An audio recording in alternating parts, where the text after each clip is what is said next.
Ugh, what's going on? Oh no, it's a space rock heading right for us. We've got to turn quickly or crash right into it. Turn, turn, turn!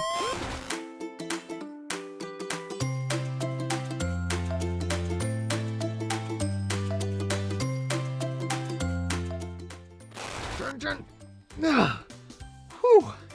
That was a close one. We just barely got out of the path of that space rock. That's something you gotta be careful for when you're out in space, is there's a lot of space rocks just floating around. Some are big and some are small, and they all have different names depending on what and where they are. Let's go to the observation deck and take a look at that one we nearly hit. Oh, there it is. That was an asteroid. An asteroid is a big rock in space, often the size of a football field. Sometimes they're so big, they're called planetoids because they look like little planets. Most of the time, these asteroids are found in an area between Mars and Jupiter called the asteroid belt. Now, you can tell these are asteroids because of their size, but also because they're giant rocks. If these were still covered in ice, we wouldn't call them asteroids, we would call them comets. Comets are often nicknamed dirty snowballs for this reason. I'm sure you can guess why. Because comets are mostly ice and dirt, when they get close to the sun, the ice starts to sublimate, which just means that the ice melts, but instead of turning to liquid, it melts straight into a gas. And it's this vaporized ice that makes the comet have a tail, which is normally called a coma. The tail of a comet isn't just gas. It also carries tiny chunks of ice and rock. Let's go over to the hologram room, and I'll show you more of the different space rocks that are out there. A majority of these smaller bits of debris that come from comets and asteroids actually have their own name. They're called meteoroids. These meteoroids are left in a long trail behind an asteroid or a comet, and sometimes the orbit of Earth passes right through this trail of debris. Now, when meteoroids come into Earth's atmosphere, they sometimes get burnt up, and then they get a new name, and they are called meteors. You may have even seen these meteors get burnt up in what's called a meteor shower. That's when a bunch of meteors are entering Earth's atmosphere and they all get burnt up at the same time. But there are times when a meteor is so big that the atmosphere doesn't totally burn it up, and then it hits Earth, and then it gets another special name. It's called a meteorite. A meteor shower is really cool to see. But in order to see one, you might have to go outside in the country. There's probably a lot of light pollution from the city lights where you live, and that can make it hard to see the meteors. But if you go away from the city lights, it's easier to see God's amazing meteor showers. Psalms 148 verse 3 says, "Praise him, sun and moon. Praise him, all the stars of light." The sun, the moon, and all the stars point to our Creator and remind us how great he is and that we should give him praise.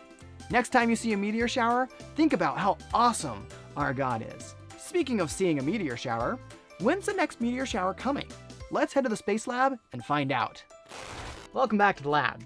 The materials we're going to need for these activities are the chart from Activity 8.1, some paper, markers, tape, and a large open space.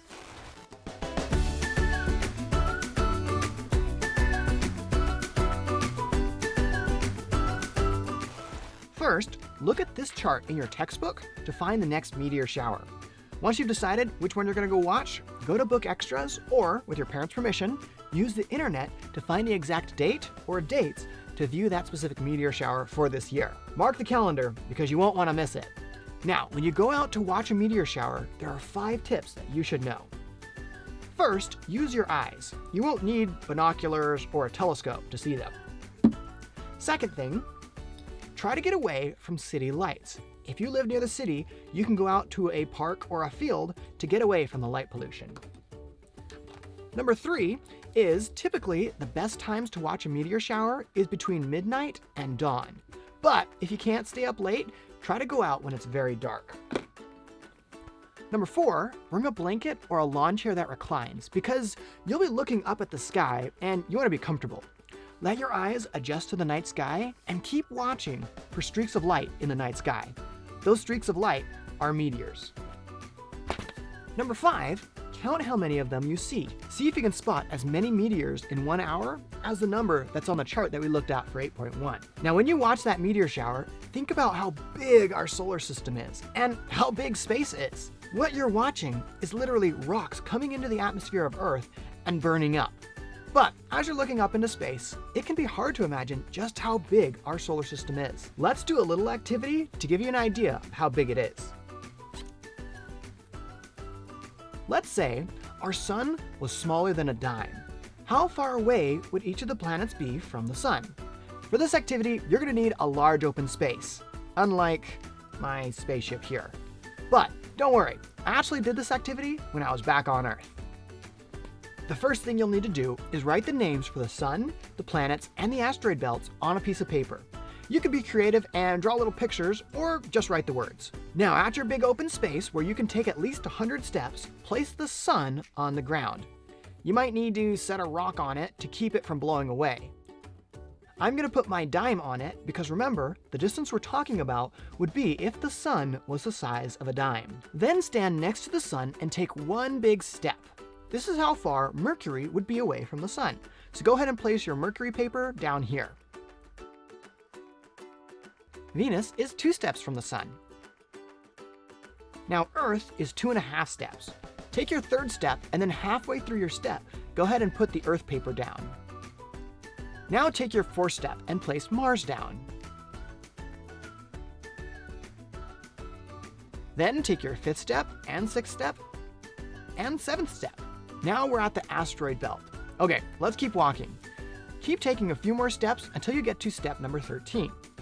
And that is where Jupiter goes. Now take some more steps until you get to 24. That's where Saturn goes. And keep walking until you get to 49 steps. That's where Uranus is. Then take more steps until you get to step number 76. That's where Neptune goes. And then keep walking until you get to 100 steps. And that's where the Kuiper belt goes.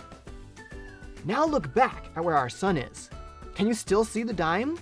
It's pretty hard to see because it's so far away. Well, imagine if the sun was the size of a basketball instead. You'd have to be walking for a really long time. Think about the actual size of the sun. How much bigger those distances really are. That's a lot of space. And there's still a lot out there we gotta explore, so keep exploring God's creation, and we'll see you next time.